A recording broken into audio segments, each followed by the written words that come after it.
ஆக்கள் பார்த்தீங்கன்னா போட்டில் வராங்க. ஆக்கள் ஆள் இங்கே பாருங்க. இன்னும் இந்த அளவுக்கு வெள்ளம் வந்திருக்கு.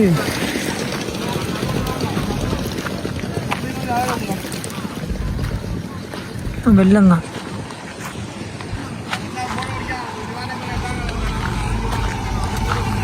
போட்டோடுவா. இந்த இதில் பார்த்தீங்க சொன்னால் ரோட் இருக்கு தானே, ரோட்டை ஊடு கடத்து அப்படியே தண்ணி போகுது பாருங்க.